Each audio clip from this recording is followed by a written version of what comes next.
Okay. นั่งดูด้วย Now we are live, so we're gonna pay respect to the Buddha, the Dhamma, and the Sangha first. นะโมตัสสะภะคะวะโตอะระหะโตสัมมาสัมพุทธัสสะนะโมตัสสะภะคะวะโตอะระหะโตสัมมาสัมพุทธัสสะนะโมตัสสะภะคะวะโตอะระหะโตสัมมาสัมพุทธัสสะสาธุ Hello everyone, near and far. Today we have the topic of the Simile of Heartwood. Okay, from the Majjhima Nikaya number 29. But before we proceed on that topic, I would like to attach the Facebook link from where I stay now. It's called Mahawana Tutkangka. So you can, maybe in the future, I plan to do more Dhamma teaching in English once a week for the Buddhist Insight and Empty Cloud, right? Like every Thursday. And yeah, in the future, one more English Dhamma talk in Mahawana Tuthangka. That website, no, not website, that Facebook page. So you can, maybe listen more to the Dhamma talk. And also I have attached the links for today, the Simile of Heartwood. But this one is the greater discourse on the Simile of Heartwood. Hang on, I have to. Mahasaropama Sutta. Mahasaropama Sutta from Majjhima Nikaya number 29. Okay. Hello, Yankee Apple. Hi, Pumika from New Jersey. Hi, Greg. Hi, Kim Gordon from Maine. Okay, now let's start. This is, the discourse on this, the Simile of Heartwood. Actually, if we, sum up the point of this discourse is about benefits in Buddhism. The benefit in Buddhism that the Buddha used the simile to the heartwood. So now today we're going to learn about the benefits in Buddhism. Here in this discourse, in this sutra, we're going to listen about the leaves and branches, the outer bark, inner bark, soft wood or sap wood, and then the hardwood. So here, from the tree, the Buddha used the simile with the tree. The tree, leaves and branches, bark, sapwood, hardwood, they all have benefits, right? For the leaves, you can use the leaves and branches to make like a hut or a shelter from the sun, from the rain, etc. For the bark, you can use it as the medicine in some countries, and also for like a softwood, you can make the furniture out of it, and hardwood as well. But hardwood is like the core, the essence, the like the core, like the strongest part of the tree that can use like various purposes. So in this discourse, the Buddha gonna, you're gonna hear this word: hardwood, softwood, inner bark, outer bark, leaves and branches. Starting from the origin, the where it all began. Thus I have heard, this is from the Ananta Thera. Thus I have heard, on one occasion the Blessed One was dwelling at Vulture Peak Mountain not long after departure of Tevatatta. There, in reference to Tevatatta, the Blessed One addressed the monk. So now we know, like, before the Buddha talked about this discourse, he talked in reference to Tevatatta. Tevatatta is the one who come to the Dhamma and discipline, right? To come to renunciation, but he take the benefit out of the Buddha's teaching, but lead it to the wrong way. So he end up, to the wrong path. So this discourse, the Buddha talked in regard to the Tevatatta and also people like him. So now I'm going to read through the first part of the discourse so you can, see in the links provided.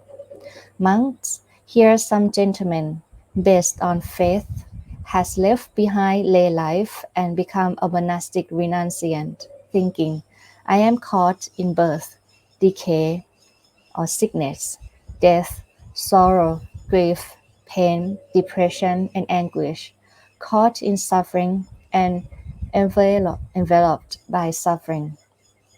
Perhaps a way to put an end to this whole heap of suffering can be discerned. When he has become a renunciant in this way, wealth, respect, and fame appear.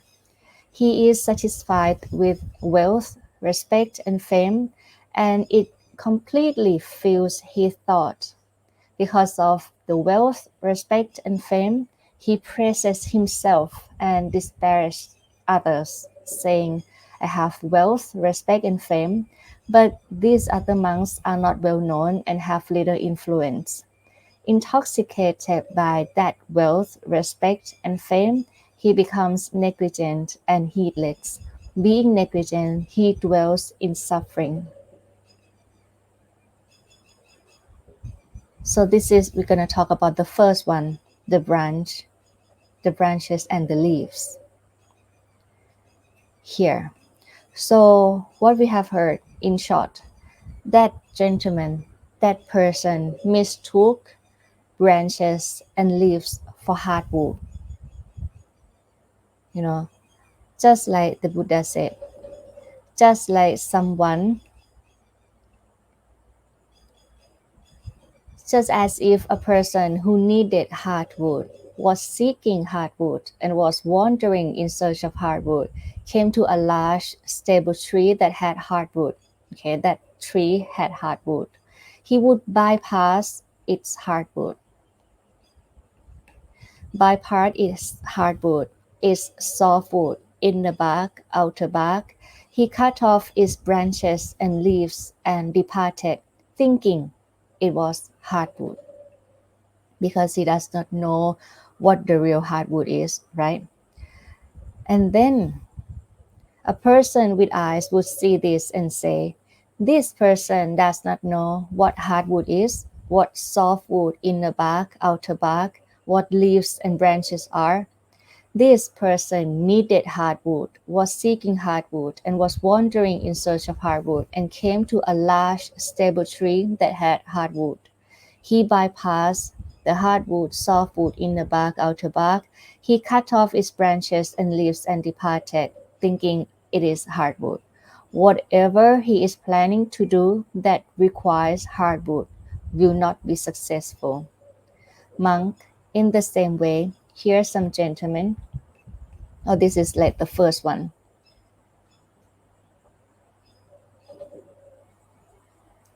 This is the first one about branches and hardwood. The Buddha, placed an importance here. That person intoxicated by that wealth, respect, and fame, he becomes negligent and heedless. Being negligent, he dwells in suffering. This is called a monk who has taken the branches and leaves of the spiritual life. He has ended with that. Here, it means that for someone, like for someone, like here, like the monastic people, monastic renunciant, at first we have good intention. Okay, we're gonna come to be the monastic, to live the monastic life. Why? because we feel like, oh, I'm caught up in birth and sickness and death and sorrow, depression, all the suffering comes, and you know I try to find the way to end the suffering. People come to the Buddhism in search of the end of suffering with the faith, with the belief. But once he comes to be the monastic renunciant, he get the first benefit of Buddhism, which is wealth, respect, and fame. It comes naturally. It's undeniable.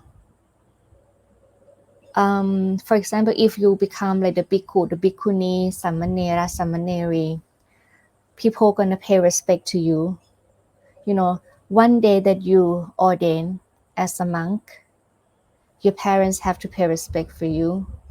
Your friends have to pay respect to you, and then you people that you normally just like hit head and then just talk like your best friend for so long, or even your boss, someone like on top of you, like had more power than you.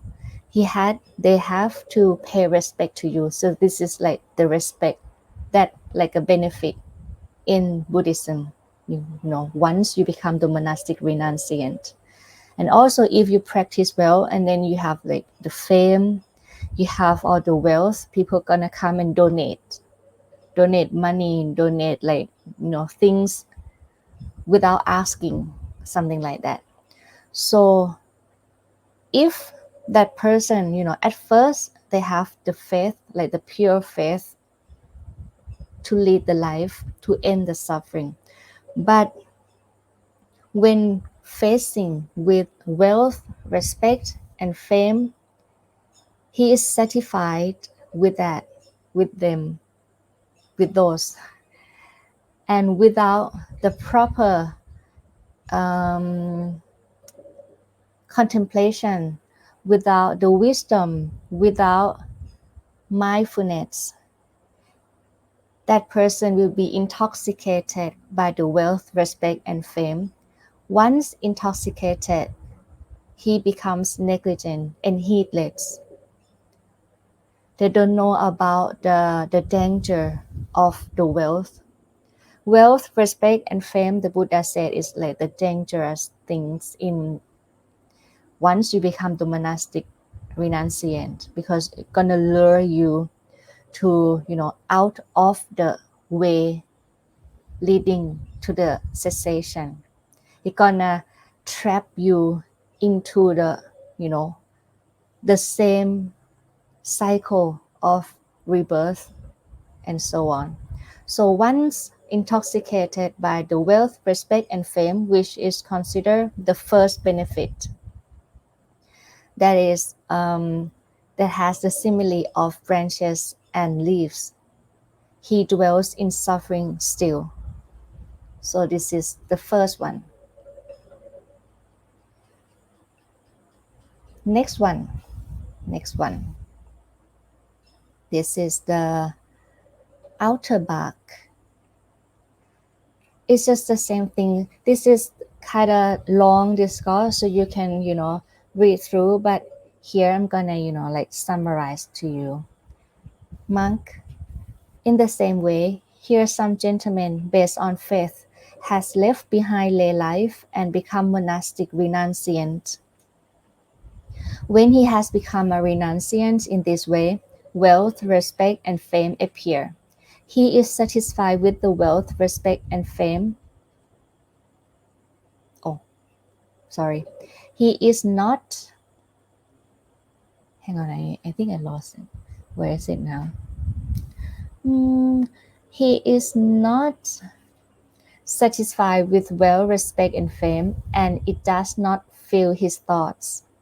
He does not press himself that like I have wealth, respect, and fame, but you don't, something like that. However, when he does not become negligent or heedless because of the wealth, respect, and fame, he attained perfect morality. he attained perfect precept morality. He is satisfied with the perfection of morality. Because of that perfection of morality, he praises himself and disparages others, saying, I am moral and innately good, but these other monks are immoral and innately evil. Intoxicated by that perfection of morality, he becomes negligent and heedless. Being negligent, he dwells in suffering.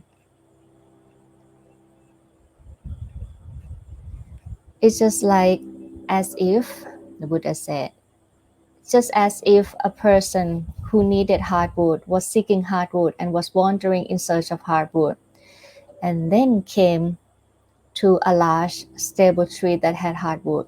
He would bypass its hardwood, its softwood, its inner bark. He would cut off its outer bark and depart, thinking it is hardwood. Whatever he is planning to do that requires hardwood will not be successful. In the same way here, some gentlemen, intoxicated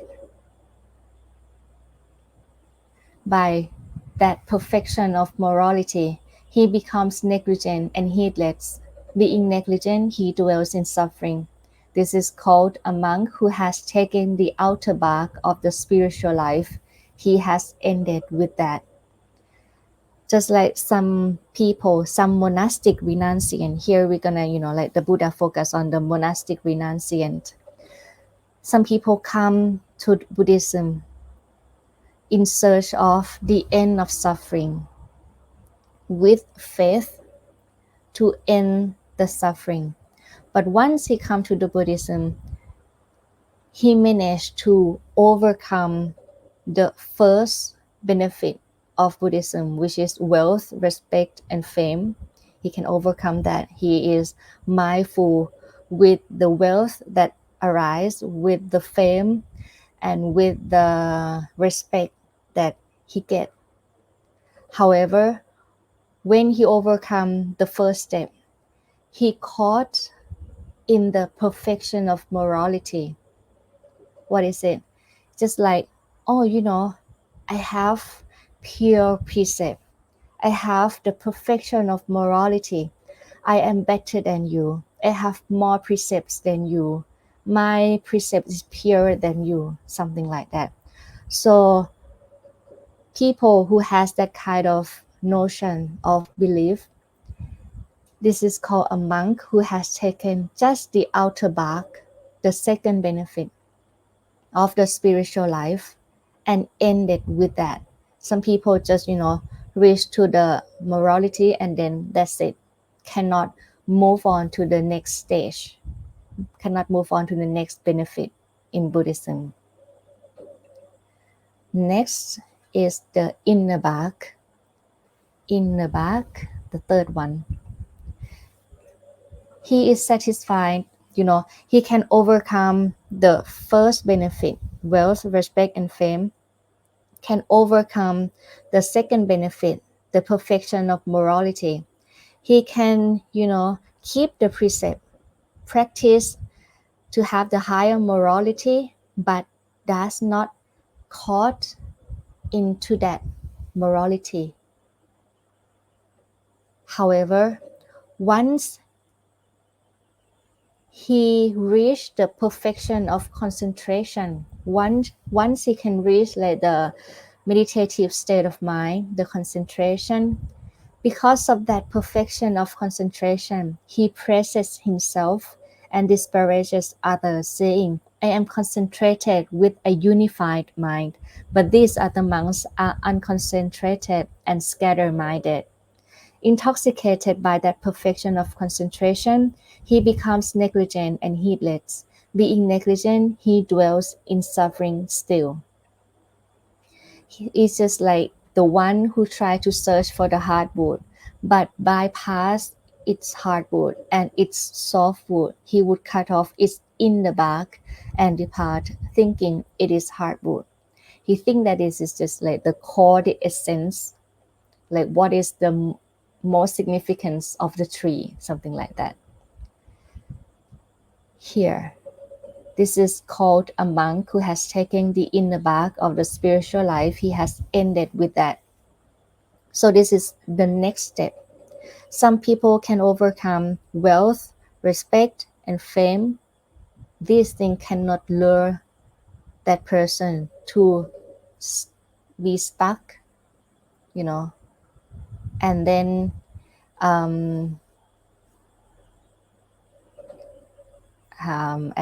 like get destroyed in the Buddhism. Some people, some bhikkhu and bhikkhuni here in Thailand, when they ordain and they receive a lot of money, and some people, use the money, and then eventually they had to disrobe because he did something like bad, like illegal, something like that. So because of the wealth, the fame, and the respect, he just end the life in Buddhism just like that. Just the first step. But someone can, pass the wealth, reach to the second benefit, which is the morality. He can keep the precept. He can have like the high morality, the pure morality. However, or maybe some people can overcome that and then reach to the concentration, which is another step, another benefit in Buddhism. However, he was caught up in the concentration, in the notion that I can have the, shana state of mind. I can sit still for a long, long time. I have the concentrated mind. I have the one-pointedness of mind. I am better than you, something like that. So that person caught up in, concentration cannot move further from that. And he just end just like that. He cannot reach the ultimate goal in Buddhism because he thinks that concentration is the ultimate goal in Buddhism, which is not correct.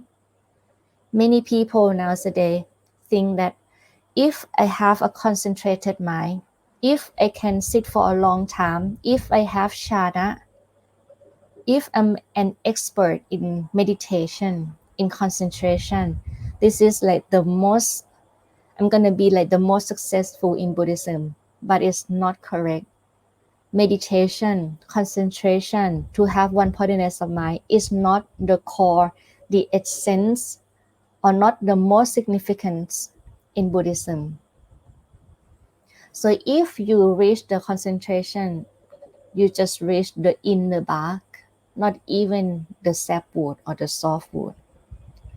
Next, the sapwood or softwood. Here you can make furniture out of it, right? So it's more important, more significant, more benefit. Here, just like what the Buddha said. Okay, you can overcome the wealth, respect, and fame. You can overcome the perfection of morality. You can overcome the perfection of concentration and being vigilant. He attains knowledge and vision. Here, the knowledge and vision refer to like the divine eye, or when you know more than other people. And then he is satisfied with that knowledge and vision, and it fills his thoughts. Because of that knowledge and vision, he praises himself and disparages others, saying, I know and I see. But these other monks live unknowingly and unseeing. Intoxicated by that knowledge and vision, he becomes negligent and heedless. Being negligent, he dwells in suffering. Some monastic renunciant, some people can attain like the psychic power. He can attain like divine eye, divine ear. He had more knowledge and vision. He can see things that people no ordinary people cannot see. He can listen to something that far away. He can see the past life. he can attain like many spiritual power. But if you get stuck in that notion of having, possessing the power, the knowledge, the vision, that the vision is mine, I have the vision, the knowledge is mine, I have the knowledge. If you have that self, so you get caught, you get stuck in that stage, and still you're gonna dwell in suffering. You're gonna have the suffering because why? Negligent and heedless. You don't know that it's just not self. It's just something that it's just like here, like I don't know in Western country, but here in like the Eastern country, especially in Thailand where I stay, there are some monastic renunciant who have like more spiritual power. He can, like just written in the book because these monks have passed away a long time ago. The monks cannot tell openly to the lay people that I have psychic power. I can know, I can see. No, they cannot tell you that. The Buddha does not permit the monastic people to tell about the, power, the ability to lay people. But monastic people can tell the ability to another monastic people. So they can tell and then they write, and then the lay people gonna, get the book and then distribute when that monk die. So we know that that monk, he attained this and that. So some monk, when he attained, he can, overcome that notion of I have the power and then reach the arahantship. But some people have, the notion of I have the vision and get caught, get stuck into that pride, into that conceit. So still just the anakami, like the non-returner, but not arahantship, for example. Here we have like the story in the Tipitaka, in the Sutta, but I didn't remember the name. But there's a story that, like there's one monk here in the Sutta, right? There's one monk who, like practice alone in the forest up in the mountain. And he think like, oh, I think I reached the Nibbana. I reached the Nirvana. I have no kilesa. He thinks like that. But another arahant, another one who attained arahantship, that guy, that arahant know that actually this person does not, reach the nirvana. He just like the non-returner, the anakami, because he still have the conceit, the pride. The pride can be 100%, can be totally diminished with the arahantship only. So that arahant know that, oh, this one not arahant yet. So he come and then, with the test, with the something, and then this person, oh, now I get it. I'm not the arahant yet because I still have the pride, just like in this one. Some people, when they have like the knowledge, when they have the vision, and they think like, oh, maybe I am the arahant. Oh, I have the knowledge, I have the vision, something like that, and becomes negligent and heedless. Still not arahant. Okay, so you have to be reborn again. He would bypass its hard wood. He would cut off its soft wood and depart. So knowledge and vision, psychic power, spiritual power, more power than ability than other person. It's just the soft wood, but not the most significant part in Buddhism. The last one, the hardwood, the most significant, the essence, the core of Buddhism. What is it?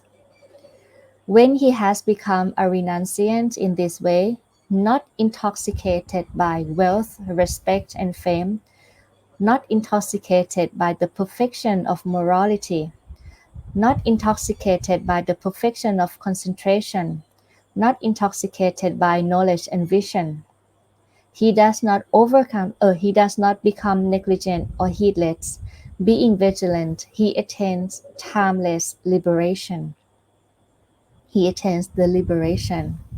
As if a person who needed hardwood was seeking hardwood and was wandering in search of hardwood, came to a large, stable tree that had hardwood, he would cut off its hardwood and depart, knowing it is hardwood.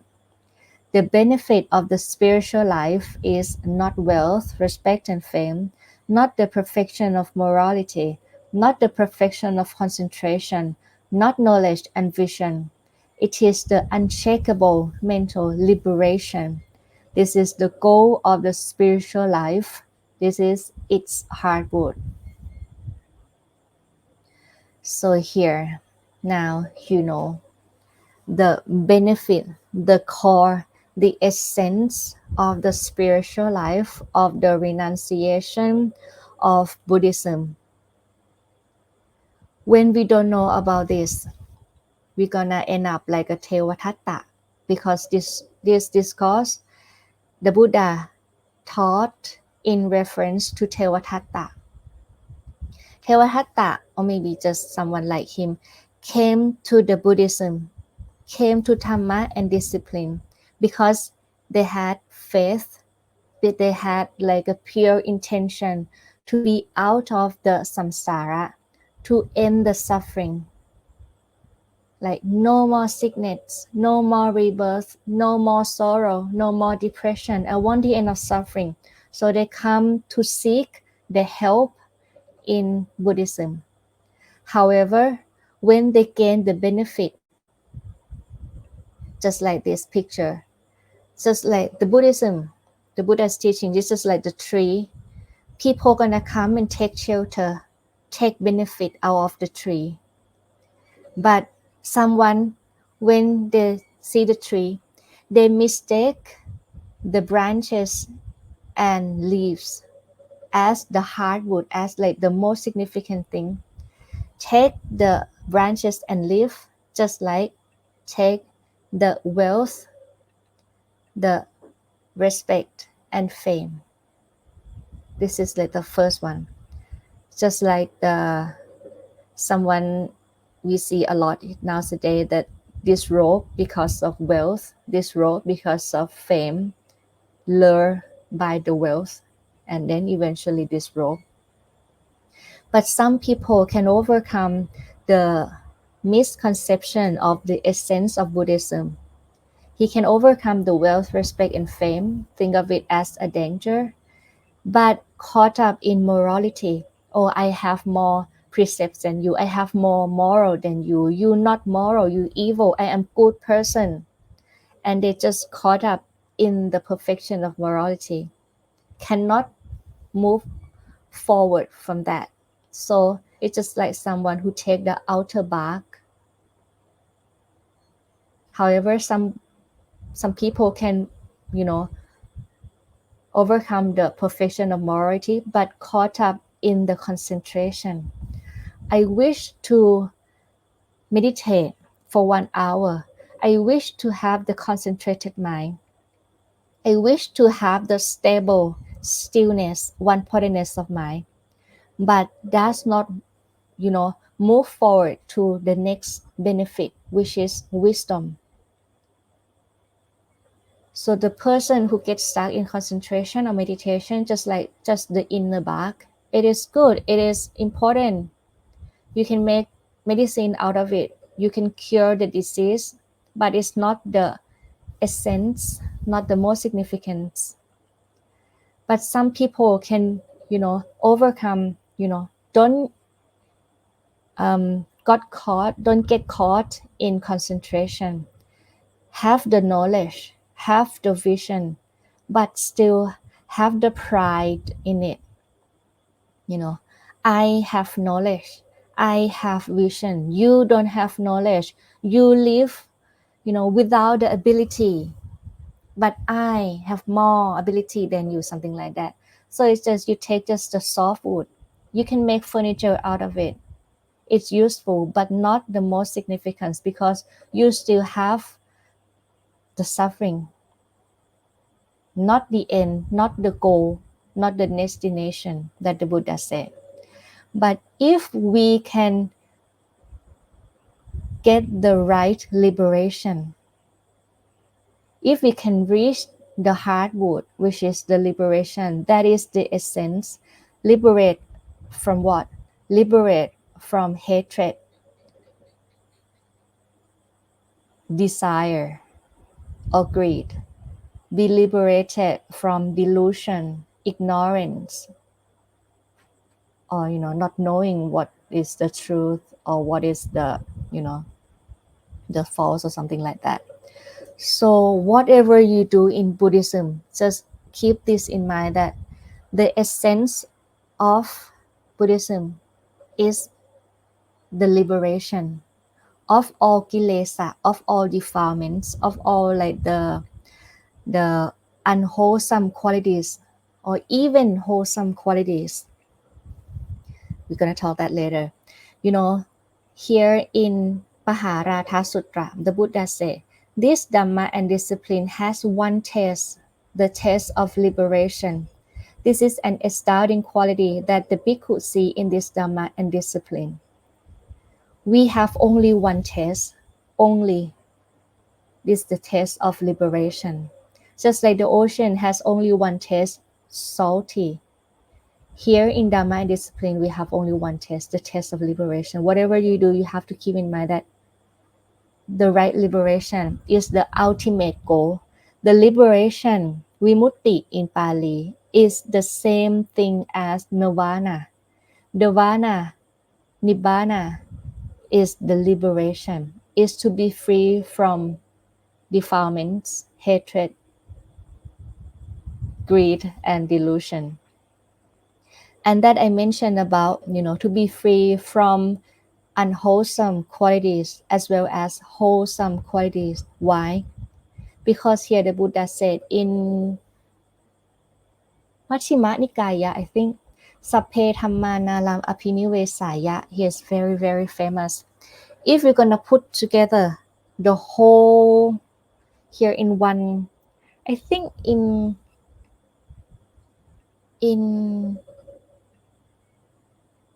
Jula Tanha Sutra, I think there's one lay people, there's one lay person ask the Buddha that, if you can just sum up just only one, for me, just only one, can you tell me what I should learn, what I should follow?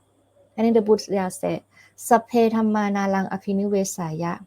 Sapphe Dhamma means all things. Nalang should not be. Apinivesaya, to be clung to. Nothing whatsoever should be clung to. If you clung to unwholesome qualities, you're going to do bad deeds, bad actions, and end up to the bad destinations. If you do wholesome qualities, you're going to be reborn in heaven realm, Brahma realm, or as human still. So if you follow the Noble Eightfold Path, it actually consider not black, not white, but the path that is pure, that gonna lead you to the end of suffering. So here, wealth, respect, and fame should not be clung to, Morality should not be clung to. Concentration should not be clung to. Wisdom should not be clung to. Nothing whatsoever should be clung to because of the pride, because of the self. If you can get rid of the self, the misconception of the self, but you see things as they really are. It's just the elements, it's just the five aggregates. It's just something that comes together, arise and cease, arise and disappear. If you see like that, you won't cling on to anything, but you live your life with the right wisdom that nothing should be clung to. Why? Because we cannot cling to things that arise and cease, arise and cease. You cannot cling to that anyway, so why should you cling on to that? Something like that. So this is like the essence of Buddhism: liberation, free from here, conceit and pride. This is the most, the hardest, people who can abandon, get rid of the conceit or pride is only Arahant. If you reach the Arahantship, you can get rid of the pride. The pride has 9 levels. Being superior. When you're superior than someone else, you think I'm better.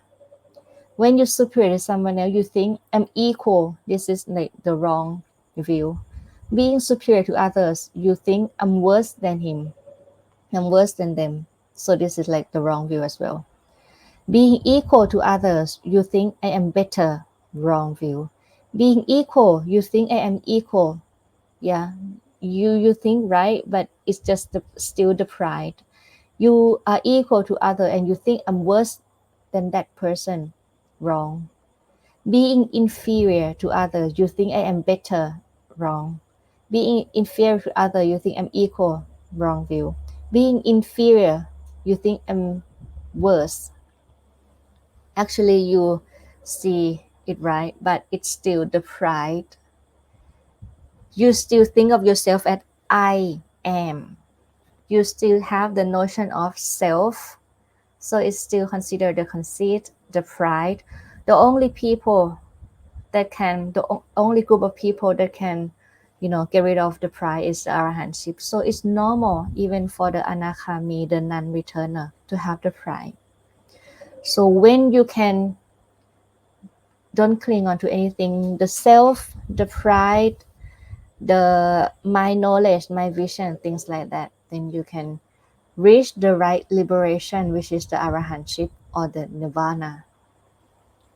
Okay, I hope you understand this sutra. Dhamma learner said, "Thank you, Aya, for bringing up not to get caught up in meditation only. I seem to be put more effort in meditation than studying the sutra. Things have to be in balance, like, the function of it. The function of precepts or morality is for the mind not to be disturbed by, fear, by many thoughts. For example, if you break the precept, just like if you steal someone's belongings, you steal the wallet, and no, not the wallet. When you tell lie to other person, when you tell lie, you're not gonna act the same, right? You have to keep the story straight in your mind. Don't forget, this is the story, this is the story. Don't forget, don't get caught or something like that. Then the mind is disturbed. It's not normal. You're gonna live with fear. They're gonna know it or not, So to keep precepts is to just have the fence around you, to make the mind just normal, no fear. confident that I've done nothing wrong. I'm okay. When you feel stable, not fear, normal, in normal state because of the precept, then you gonna have the like happiness, sukha, happiness. The sukha is the close factor, like the closing factor, like the factor to reach the meditation. Where if you notice, when you have the pain in your body, when you still have yeah the pain in your body, painful feeling, it's hard to reach the meditative state of mind, in comparison to if everything just so fine, I'm so happy, my body is good, healthy, and when you sit without wanting anything to happen, to occur, the shana, that state, blah blah blah, if you just you know be natural and then be happy, you will reach the meditative state of mind, just like that. So the morality, the precept, is the basis for you to reach the meditative state of mind, the one pointedness of mind, concentration. The concentration has benefit as well. Why? Because if you have one pointedness of mind and then the wisdom, you will see the feeling arise and cease. You will see the memory arise and cease. You will see the thoughts arise and cease because you have one pointedness of mind. So the concentration or meditation has its own benefit as well. But just keep in mind that it's good for the wisdom. But the wisdom is good for what? Good for have the right liberation. So each one of them has its own function. Sila, morality; Samadhi, meditation; Panya, wisdom; and then the last one, liberation, vimutti. Okay, and then we're gonna answer the question. Hi, JM Boyet, right? If you remember me, I'm happy now. I'm happy now because of your advice. Thank you. I'm grateful for you. Namalena said, good morning, Aya from New York, and to everyone joining in today's talk, all be well and safe. Niran Shan says, Satu Satu from Nepal, Buddha's birthplace. Hello, Jim McCarty. Greetings from Ireland. Hello, Maria. Hello, Karuna. Good morning. Hello, Sooth. Sooth asks, dear Aya, is this teaching of not clinging to even wholesome notions not applicable for beginners who are trying to eliminate the first 5 getters? Sin in Samadhi Sutta, it is said right view, is developing what is wholesome and letting go of unwholesome. So I guess there is some clinging to wholesome for an ordinary layperson like the most of us. Good question. Thank you, Sooth. Imagine this is this shore. This is another shore, right? Here is the river. If you want to reach from this shore to this shore to across the river, you need to find something in the sutra. There's one sutra, the Buddha said. Then you should make your own pair. What does it mean? Pair in Thai. Not the boat.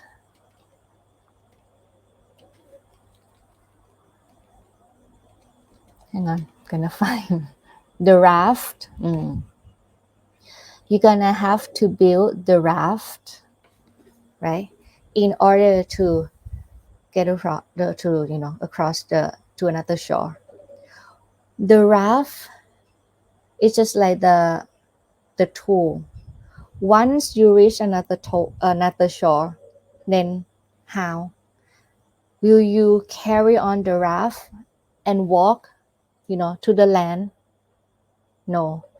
When you have to build the raft first, you have to use the right effort, keep on, keep on, keep on, keep on until you reach another shore. And then you need to leave the raft here, not carrying the raft, on land. Just like that. Now, we talk about the right liberation, like nothing should be clung to. It's just like here in this stage. So for you, lay people, and even for me, we just here in this process. First, we need to we have faith. We have faith in the Buddha, have faith in his teachings, have faith in the noble disciple. And then we try to, cultivate wholesome qualities, abandon unwholesome qualities, and then try to, follow the Noble Eightfold Path. We need to listen more to the teachings in order to have the wisdom. Once you have the wisdom, which is the right view, the first in the Noble Eightfold Path is the wisdom. But the right view and here, the right wisdom and the right liberation is another, it's not the same level of wisdom. Right view, wisdom, right wisdom is the wisdom, but another level, not like a different level. But here, first we have to have the right view. Oh, this is wholesome, this is unwholesome. Cultivate wholesome, abandon unwholesome. So we have to build this first. From right view, right thought, right speech, right action, right livelihood, right effort, right mindfulness, right concentration. We build the raft, just like the Noble Eightfold Path. We cultivate, first. Once you reach to another shore, then you cannot carry on to anything because it just arises and ceases, and after that then right liberation. So now for you and me, we still have to develop what is wholesome and let it go of unwholesome. First, it's just like to build the raft, build the boat, to find something, because we so used to unwholesome qualities, right? We so used to being angry, we so used to cling on to something, we still used to the ignorance, the heedless, mindless, something like that.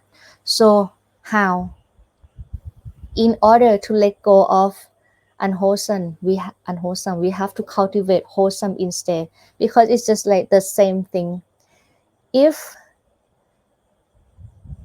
how can I say, the mind, the citta, right, and the mental factor, it's just like the anger, hatred, delusion, or even wisdom, faith, it's just something that come. This is from Abhidhamma. How can I say, it's how can I say in English?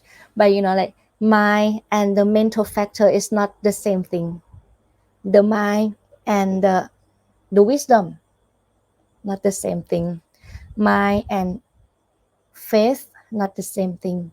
Mind and anger, not the same thing. But just something that come and then stay, arise and cease at the same time. This is called Jit and Cetasika. Just come and cease at the same time. It's not you, it's not me. But how can we protect the mind from unwholesome qualities?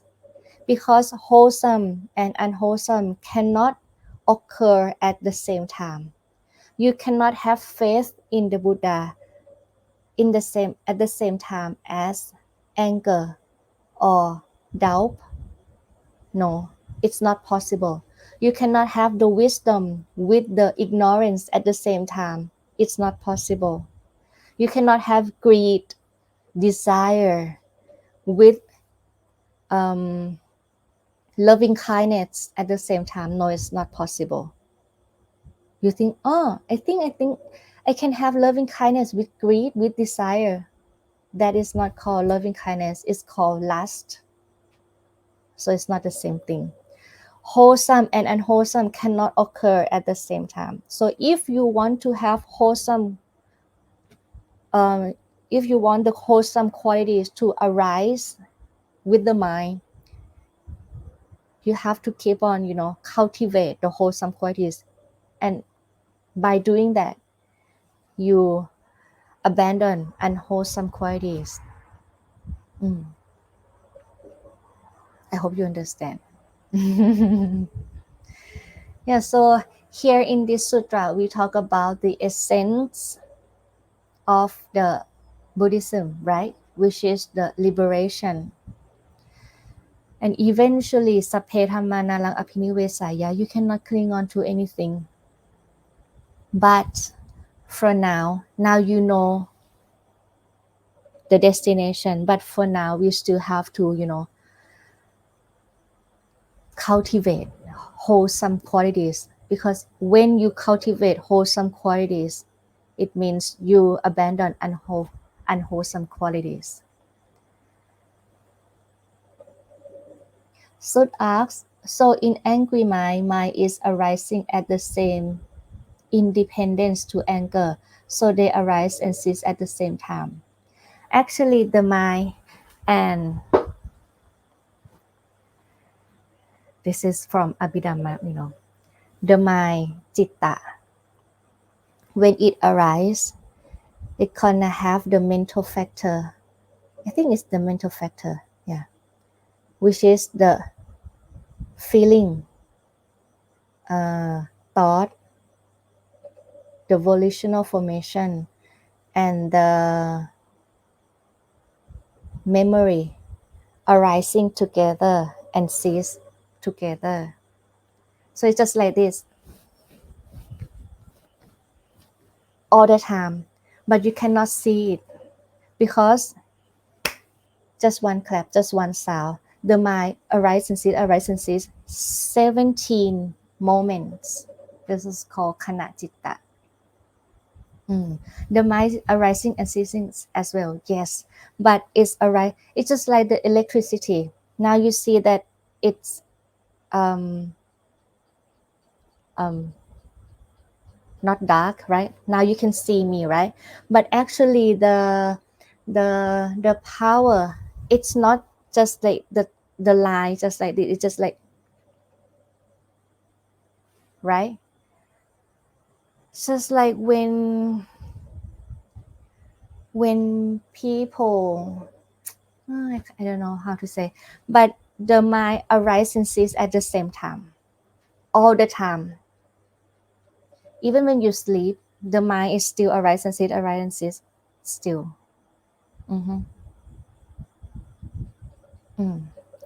This is called Jit and Cetasika. You can search Abhidhamma, Jit and Cetasika. It arises and then ceases together all the time. So even the mind is not you, even the mind is not self. You can see when the mind is not self in meditative state of mind. For example, when the mind is stable, calm, and when people call you like, come here, now you have to get out of meditation, now you have to go and work. When you try to get out of meditative state of mind, but the mind won't let, the mind just want to, be in the shana state or something like that. Then you realize the mind is not you.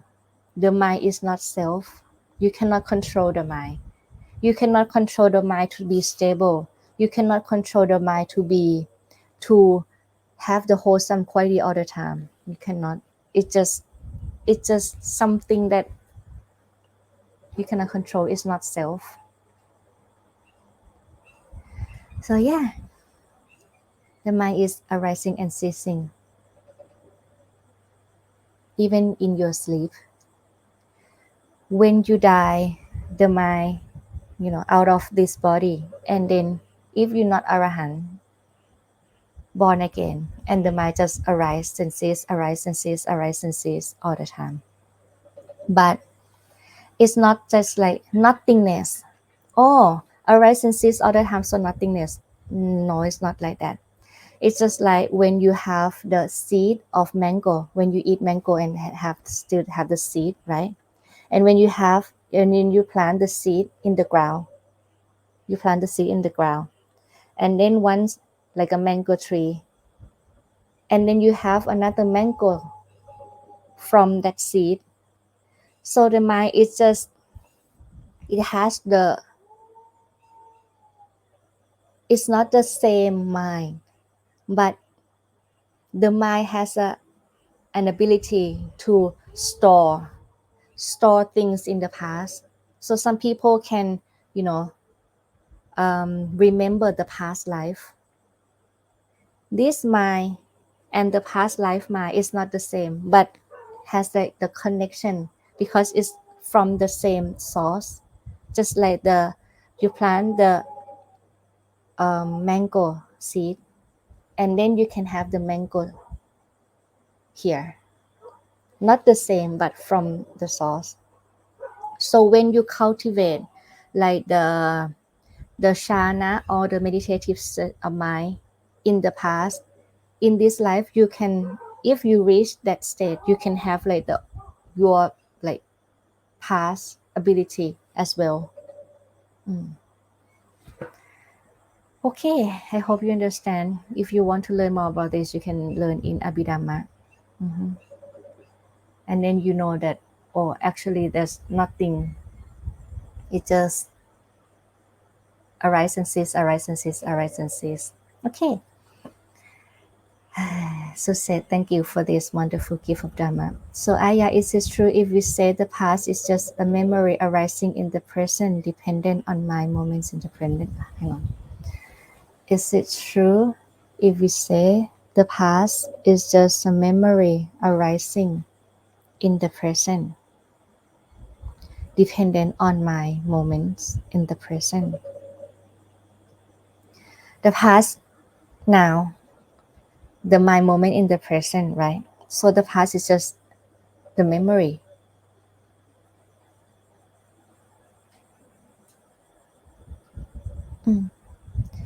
It can be the memory. Yeah, memory.